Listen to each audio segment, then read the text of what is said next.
Hello hi नमस्कार, मैं मनोज कुमार। आज की सच्ची घटना के साथ आज की घटना जो बताने जा रहा हूँ वह है इंदौर मध्य प्रदेश की घटना। इंदौर मध्य प्रदेश में पानी प्रदूषित होने के कारण पानी से हुए गंभीर बीमार लोग और 15 लोगों की मौत हो गई। दोस्तों, इस कहानी को जो ये वारदात है, इस इसी वीडियो के माध्यम से मैं फुल डिटेल के साथ बताने का प्रयास करूंगा। ये घटना इंदौर में 15 लोगों की दर्दनाक मौत, 10 साल की मन्नत से हुआ बेटा भी नहीं बच सका, जहरीला पानी घर घर मिला से।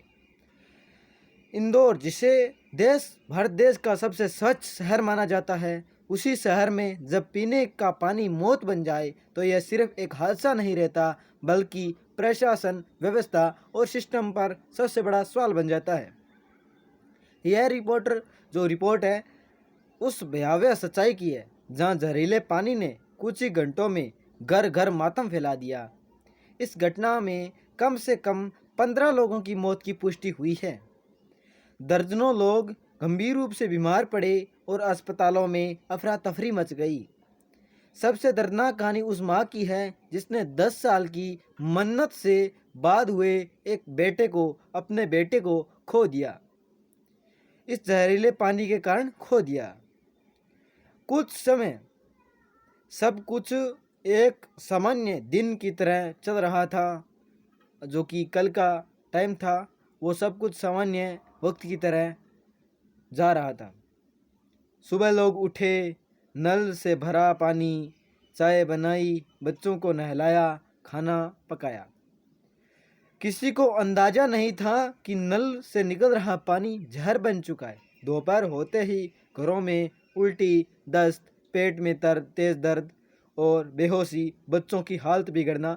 शाम की स्थिति इतनी बिगड़ गई कि एम्बुलेंस होती है उसकी कतारें लगने लगी।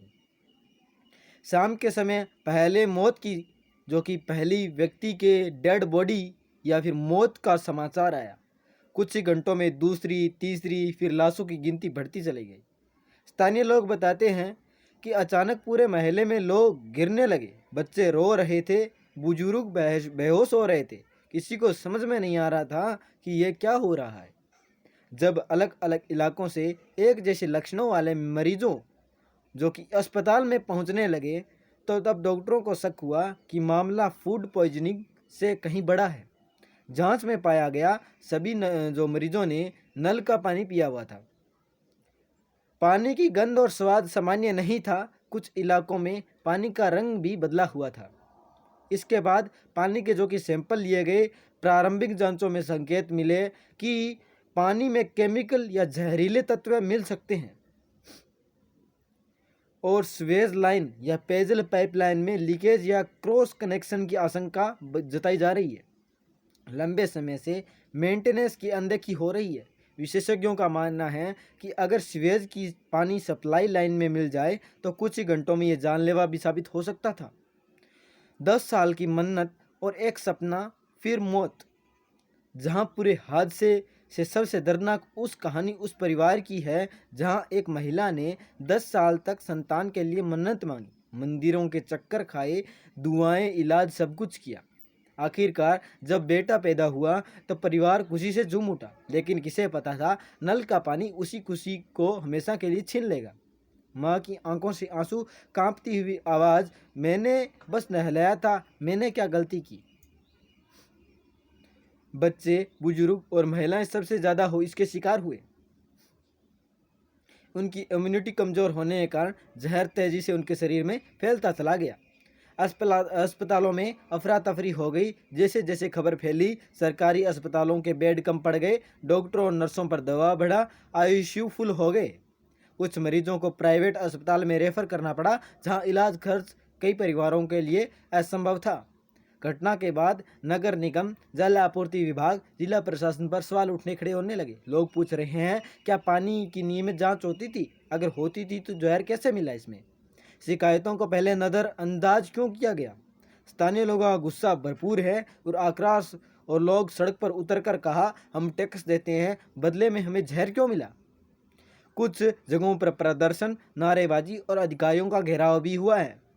राजनीतिक बयानबाजी यह कहती है कि घटना के बाद राजनीति भी चरमरा गई और कहती है कि विपक्ष ने प्रशासनिक हत्या बताया। विपक्ष है, विपक्ष में लोगों ने इसे प्रशासनिक हत्या बताया। सत्ता के पक्ष में जांच आदेश देने की बात कही, लेकिन सवाल वही, जो मर गए उनका क्या होगा। सरकार ने परिवारों को मुआवजा देने की घोषणा की, लेकिन कई परिवारों का कहना है पैसा जान वापस नहीं ला सकता। हमें न्याय मिलना चाहिए, सिर्फ घोषणा नहीं। क्या यह पहली बार हुआ है? दूषित पानी, स्वेज मिलावट, लापरवाही के कारण कई बार इस देश में मौतें हो चुकी है, लेकिन हर बार खबरों के बाद मामला ठंडा पड़ जाता है। इसमें कौन जिम्मेदार है? इंजीनियर दोषी है, ठेकेदार दोषी है, अधिकारी या पूरा सिस्टम दोषी है? जब तक जवाबदेही तय नहीं होगी तब तक ऐसी घटनाएं दोहराती रहेगी। विशेषज्ञों की चेतावनी है, अगर पाइपलाइन का सिस्टम पुराना है तो उसकी नियमित जांच नहीं होती तो यह साइलेंस किलर भी बन जा सकता है। जो कि साइलेंट किलर है वो बन सकता है। आम लोगों के लिए चेतावनी यह है कि पानी उबाल कर पिए। गंध रंग का बदला हो, यदि पानी का गंध या रंग बदला हो तो उसका उपयोग न करें, तुरंत शिकायत दर्ज कराएं।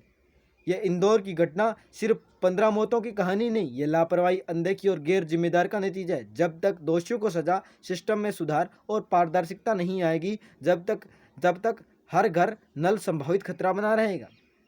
तो जय हिंद दोस्तों, ये आज इंदौर की कहानी जो आज घटित हुई, बहुत शर्मनाक घटना है ये हमारे भारत देश के लिए, जो कि हमारा पानी धीरे धीरे जहर बन रहा है, प्रदूषित हो रहा है। सो जय हिंद, जय भारत। मिलते हैं अगली नई वास्तविक न्यूज़ के साथ। Bye bye, Tata.